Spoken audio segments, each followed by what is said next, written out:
Hey, hear real weird and scary stories. But don't worry, everything will be fine. I'm a search and rescue operator. Last month, I responded to a distress signal originating from an uninhabited island. I discovered a journal whose contents are disturbing. Last month, my team responded to a SOS in the Southern Pacific. When we arrived, we were unable to locate any of the stricken individuals or any evidence of their whereabouts. All we found were two curious items in a local cave system, a journal and an audio recorder, both of which owned by a man named Albert Vess, an archaeologist.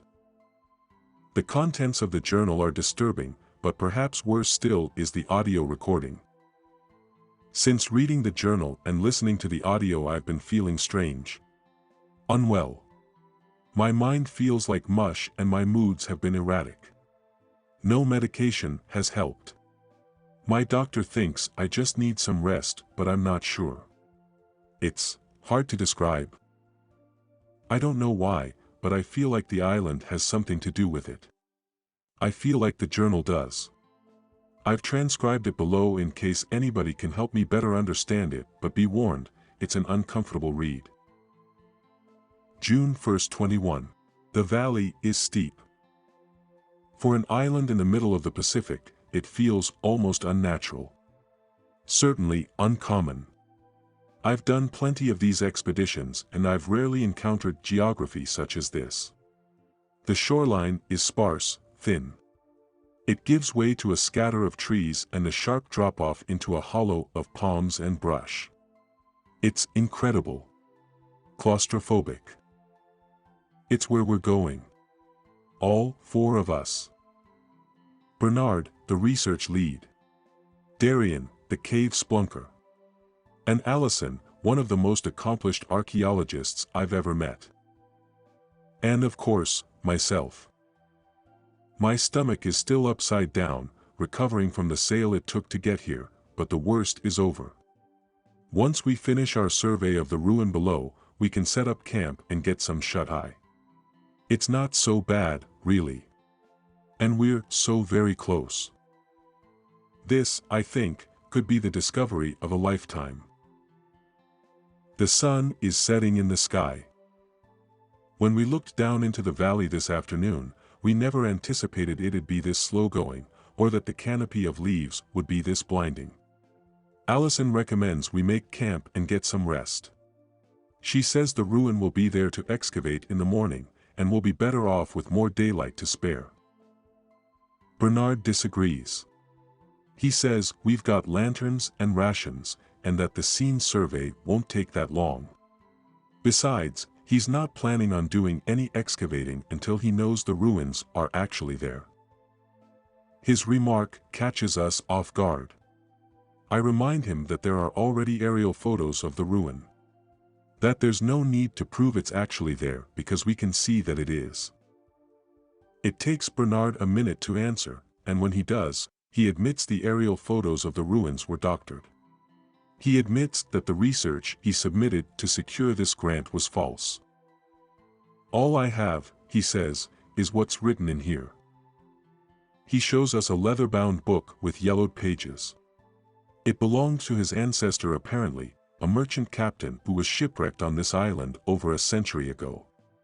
According to the journal, there really are ruins, but the thing is, they're underground.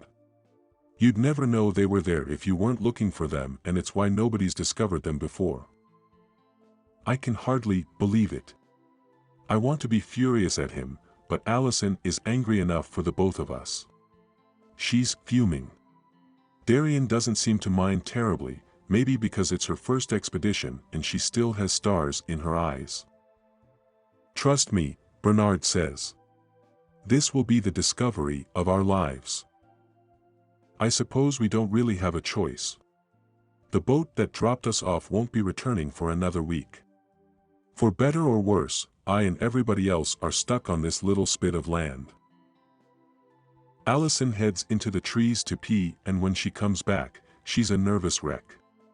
Her shoulders are quaking. Her voice is uneven. I heard footsteps out there, she says. Footsteps and laughter, out there in the jungle. I remind her that there's nobody out there. That this island is as empty as it's ever been. Then who's laughing at me, she snaps. The trees. The jungle ends in moonlight. It opens to a clearing, a dusty expanse of stone boulders and saplings. We made it to the bottom of the valley, to the site of the supposed underground ruins. Bernard tells us there should be an opening somewhere. A hole. It might be tiny, or it might be large enough to fall into if you aren't careful. The four of us split off, flashlights in tow. Allison in one direction, scowling, and Darian in another, beaming. She's young enough that I hope we really do find something, otherwise this might just sour her opinion on archaeology for good. Before I can step off, Bernard stops me. He asks me if I can hear that. Hear what? I ask. The laughter, he says. It's not 40 paces away that something catches my eye. It's small. Difficult to make out in the dark even with the light of my lantern and the moon above, but it's there. It's making my skin crawl. Between two squat boulders is a circle of small stones arranged in a spiral. They frame a recess into the earth that's filled with decaying wood, charred black by the heat of flames. A fire pit. I gaze at it, stunned. This island should be deserted. As my mind churns, I spot something sticking out of the dirt and the ash. It's broken. Crumbling. It looks like Mother Nature has had its way with it, but it's unnatural enough to stick out to me. It isn't wood. It isn't stone. It's strange. I bend low, digging into the mess, hoping the debris above has managed to preserve what lay beneath.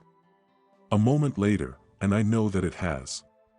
My hands pull something free, something that's decomposed into 3 pieces.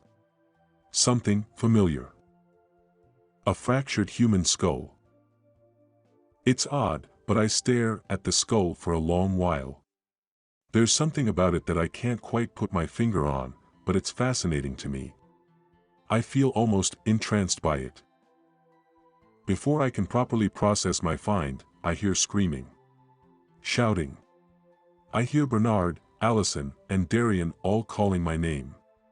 They're shrieking for me into the night, telling me the good news. They've found the ruin. When I reach them, they surround a hole in the earth the size of a basketball. Bernard's lantern is sitting next to it. He's explaining in an excited tone how he nearly fell into the damn thing.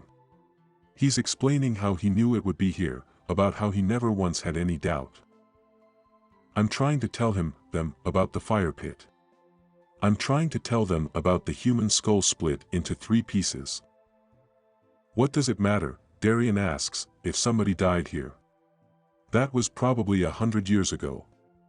She's already getting herself ready for her first big find. She's tying a length of rope to a nearby boulder to serve as an anchor point. Bernard strapping a headlamp to her helmet. What it matters, I say, is that human skulls don't generally burn themselves on deserted islands. What it matters is that whoever burned that skull was doing it very much on purpose, and there are very few reasons that would ever be okay. Bernard sides with Darian but tells me that I'm probably right, that whoever burned that skull was up to no good, but what do I expect the 4 of us to do about it? It's ancient history. Before I can argue my point, Allison calls us over. She's on her belly at the entrance of the hole, with her flashlight angled down trying to get a look inside the ruin. She tells us she thinks she saw something move down there. Darian reasons that it's probably just water bouncing the light around, making shadows. She says she sees it all the time while spelunking. Underground lakes. I figure she's probably right about that. In a valley like this, it'll be a small miracle if these ruins aren't already flooded. Still, the skull looms in the back of my mind. It unnerves me. Darian rigs the rope to her carabiner and slips her legs into the hole. A moment later, and she shimmies the rest of her body through the opening until the white of her helmet disappears beneath the earth. As she lowers herself down into the ruins, Bernard asks her for details about what she's seeing. For the first while, she says it's just a long, tight drop. Nothing to see. Just stone pressing against her on all sides. Then she says it's opening up into a cavern. She says she's inside of them now, the ruins. Or rather, a cave system. I don't see any ruins, she tells us. All I see are. Her voice trails off. It sounds concerned. There's writing down here, she says. Lots of writing, all over the cave walls. It looks like it was scratched into the stone. Bernard looks ecstatic. He asks her what language it's in, and whether or not she can read it. She responds by saying that yes, she can read it. It's English numerals, she says. There are numbers all over the cave. A pause.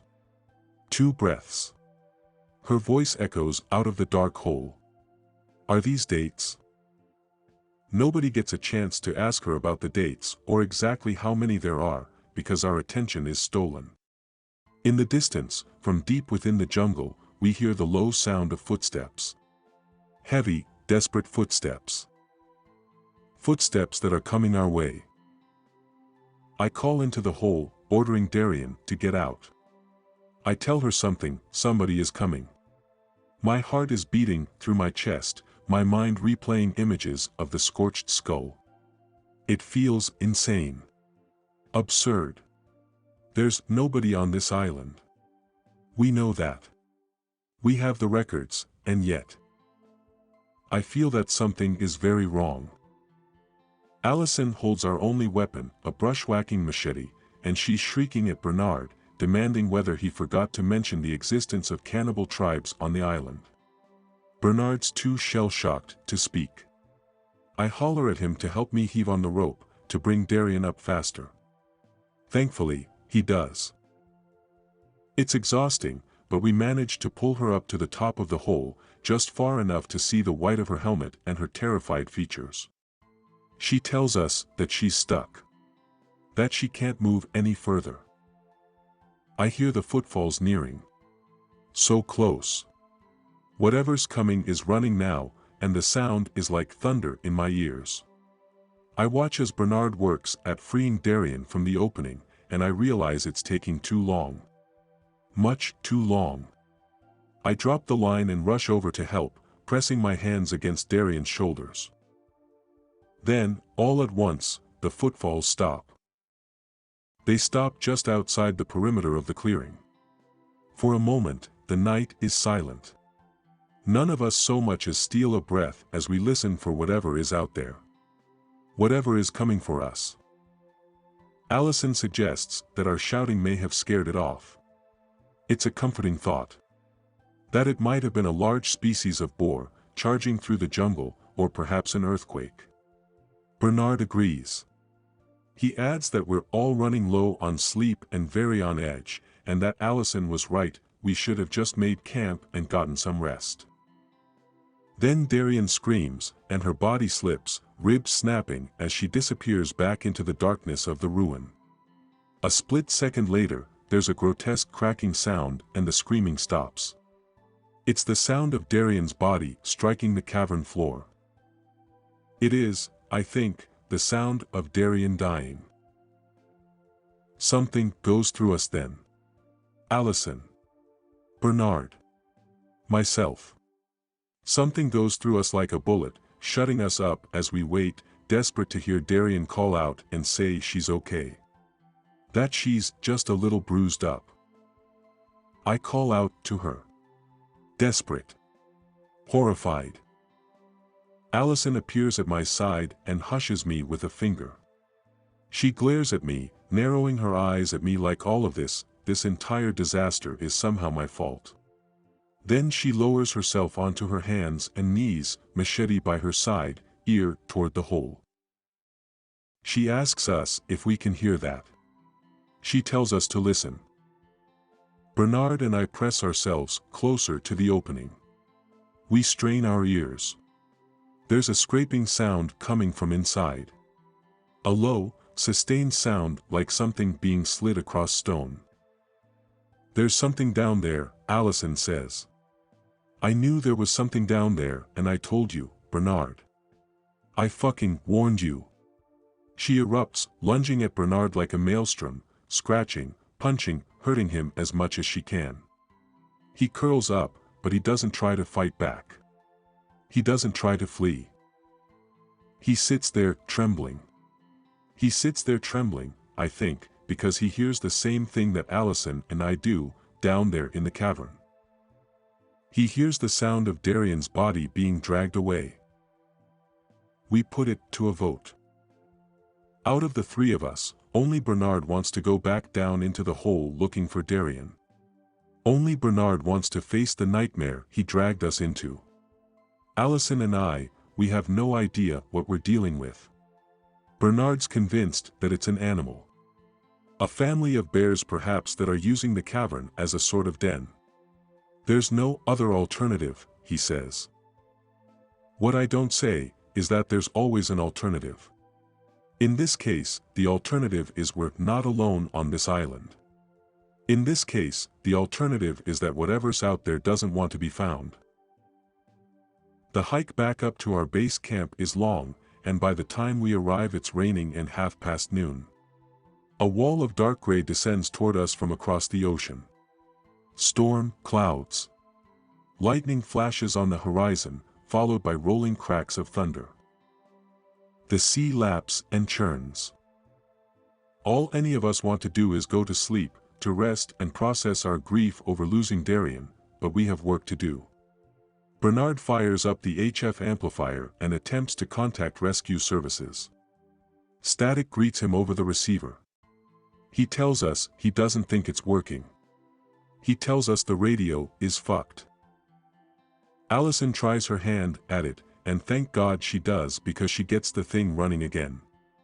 Over the other end, like the voice of an angel, we hear the operator crackle out of the speaker. "Everything all right out there, folks?" "No," we say, in near-perfect unison. "God, no." The conversation doesn't go as planned. According to the operator, it could be hours or even days before we're picked up. The storm front in our area is a bad one, they explain, and it's likely to impede any rescue efforts. Local authorities aren't keen on risking their lives for tourists. At the moment, they're attempting to contact military vessels nearby for a potential extraction, but we shouldn't count on that. Their advice? Hunker down. Batten the hatches. Stay safe. Avoid becoming separated. What if there's somebody out there, Allison asks them, trying to fucking kill us? Didn't you say you had a machete? They ask. Feel free to use it. The night passes for me as a string of nightmares. I toss and turn for much of it. It's not clear why, but my stomach is in knots. I feel ill. Nauseous and unwell. I wonder if it's the rations I ate. Maybe Bernard didn't prepare them properly. Maybe they'd gone bad. It doesn't matter. My body and mind are exhausted enough that the pain in my stomach is an afterthought. I awake to silhouettes arguing. Allison and Bernard. My head feels like I just drank a bottle of whiskey and hit it with a hammer. My mouth is dry. I'm sweating and shivering at the same time. Do I have a fever? Pieces of their argument reach my ears. They're not far from me, but they sound so distant. So faint. Killed her. Give me a break, Allison. Darian's a grown woman who made her own choices. You think we knew she'd slip? She didn't slip. You know damn well. I stumble from the tent, and warm, tropical rain is pouring overhead. Wind whistles painfully in my ears. Allison and Bernard are standing beneath the awning nearby, looking at me, but their faces are a blur. I can't make out their expressions. "What are you doing up?" Allison asks. "Eavesdropping." She's holding the machete, pointing it at me. Hands grab me by my arm, roughly. "Go to sleep," Bernard orders. He guides me back into the tent. Back into my sleeping bag. "You're not well. Tomorrow the storm breaks, and the rescue team should arrive." I mumble a response, but my words are slurred. "Barely there." "It's okay," he says. "Nothing about this is okay." I spend the night in and out of sleep, my mind swimming. My body feels feverish, alternating between flashes of panting heat and frigid chills. My dreams are of Allison. In them, she's calling out to me. Begging me for help. She's trapped inside a pit filled with snakes, covered head to toe in red and blue serpents. They're slithering about her, and I'm holding her machete and chopping at them, trying to save her. "Please," she says. "Please." The next morning my head is pounding. There's an awful pressure near my temples, like my brain is expanding outward and trying to split my skull in three. I need water. I need aspirin. Why is it so quiet? I open my eyes to an empty tent. Strangely, there's no sign of Allison or Bernard. It's just me and the remains of our HF radio. Red and blue wires lay strewn about the floor like electrical snakes. Its faceplate is split in two, the circuit board with it. What happened? Wandering outside, I find the storm has cleared. A sprinkle of rain is all that's left. Did the rescue team already arrive? Perhaps Allison and Bernard have taken them down to the ruins to search for Darian. I abandon the tent and take to the shoreline, calling out their names. It's a short while later that Bernard finds me, emerging from the jungle looking disheveled. Manic. His eyes are wild, framed with heavy bags, and in his hand is Allison's machete. It's flecked in crimson. Can't find Allison. His voice is stuttering, moving too fast for his lips. Sheskone. I tell him to slow down. My head is in rough shape, and it's difficult to follow what he's saying. Bernard, I ask, is there blood on that machete? He shakes his head. He tells me to go back to the tent, to lie down. He says he'll keep looking for her. He says she has to be around here somewhere. She has to. As he stalks off, I think I hear him mumble a prayer, but I'm so very tired. My dreams are once more of Allison. Of Darian. This time, they're beckoning me to return to the ruin. They're weeping that Bernard has done this to us, that he's lost his mind. They're saying that he's trying to kill us off so that the discovery can be his, and his alone. He pushed me into the hole, Darian whimpers. He drowned me on the beach, Allison cries. He's drugging you, they say in unison. Don't trust him. Don't follow him. Go back to the ruins and you'll see the truth. Do it before he cuts you into little pieces and eats you, burns your skull and splits it in three. I open my eyes, and Bernard is fast asleep. The machete is tucked securely in his arms. As quietly as I can, I leave the tent and make for the ruins. It's part way through the jungle that the footsteps sound behind me. They're pounding the dirt, moving through the brush like a hurricane. Is it Bernard? I can't tell. My head is aching and my body is exhausted, but despite it all I press forward at a sprint. I press forward toward the valley below. Toward the ruins. I hear laughter in the jungle. Manic, maddening laughter. It's following me, closing in. Whatever is happening on this island, I realize, begins and ends with those ruins. I must reach them. It's a small relief to see the rope still anchored to the stone.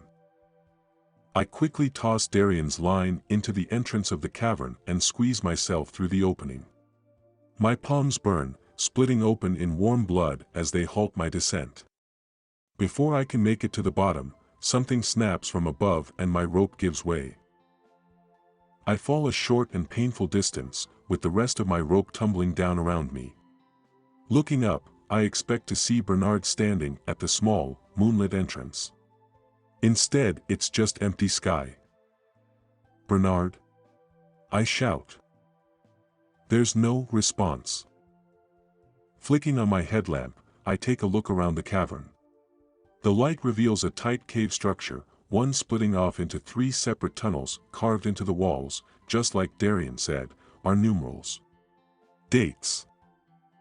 What's odd though, what's borderline impossible, is the date the numerals list.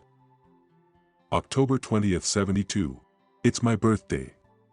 It's everywhere. I'm alone down here. There's no sign of Darian. There's no sign of Bernard. The cavern is empty, echoing, and feels endless. I've made small attempts to scout the 3 tunnels, but each presents its own share of impassable obstacles, whether growing too tight to traverse, dropping off into abyssal black water, or twisting steeply upward. I've chosen instead to remain beneath the entrance to the ruins. It is my hope I can shout and gain the attention of the rescue team when they arrive. Until then, I take this time to update my journal. I've filled in the entries of my flight from the tent, of my return to the ruins. I've filled in other details as best I can while their memory is still fresh in my mind, because even now I feel my stomach roll with hunger and my mouth thirsty for water. I feel myself slipping. These details may prove important to me at a later date.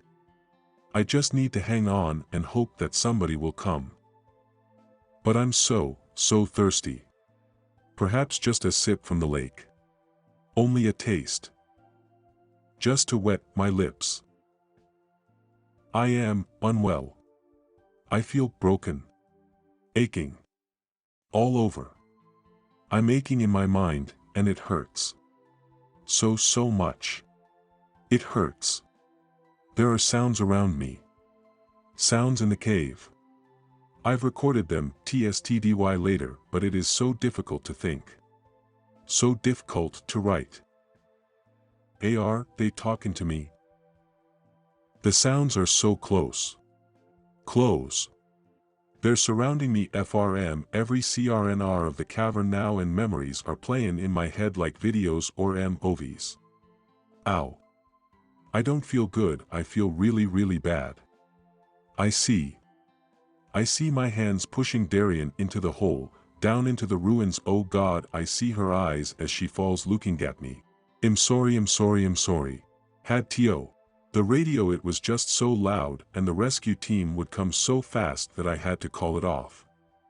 I had to tell them we were just peachy and that there was no need to rush because Darian showed up right as rain. Of course, I needed to destroy the radio. Snapped the faceplate on my knee. I had to. What if Allison called them back and told them I was fibbing? Allison. Always with her machete, she never let the AMN thing go. What the fuck was it, her child? I needed to wait forever for her to step off into the jungle for a potty break, but once she did I gutted her cause she was gonna ruin it all. I swear Scout's honor she knew something was up with me. Bernard, oh Bernie, you knew the journal was trouble, you know it was no good, and you brought us anyway. Beckways, you wanted answers for the dreams you were having since you read the thing, but don't worry, don't worry. People are so easy to strangle when they're sleeping. Oh Lord. The voices. The skull. It told me it needed them. It needed us all down here, and we were so close to being part of this beautiful place, but nobody wanted to come, and Darian didn't land on her feet, so now it's just me. It's just me. Soon though, it'll be me and you. That's it. That's the final entry. Note that for Albert's less lucid entries, I attempted to transcribe them as accurately as I could from his writing. The bizarre capitalizations, the sudden misspellings. All of it is authentic to his journal, if that helps at all. Without access to the remains of any of the individuals, it's difficult to say if Albert was simply losing his mind or really did end their lives. The part about him canceling the SOS signal, however, is accurate. Somebody sent out a call indicating that Darian had reunited with the group and was not seriously injured, and that rescue at that time was no longer needed. We arrived 3 days later after their transportation returned to recover them and found their tent cut into pieces, equipment destroyed, and no sign of any members of the expedition. At that point a search team scoured the island. I was the one who located the cave system, entered it, and recovered Albert Vest's journal and audio recorder, though there was no trace of him, body or otherwise. Here are the audio files I mentioned earlier. One is a sample of the laughter, and the other is a sample of the voice in the cave. In addition, I visually cited the writing on the cavern walls. The weird thing is that it doesn't match up to what was recorded in Mr. Vest's journal. The numerals I saw were all different. The date they listed was not October 20th, 72, but instead April 4th, 91. Not his birthday.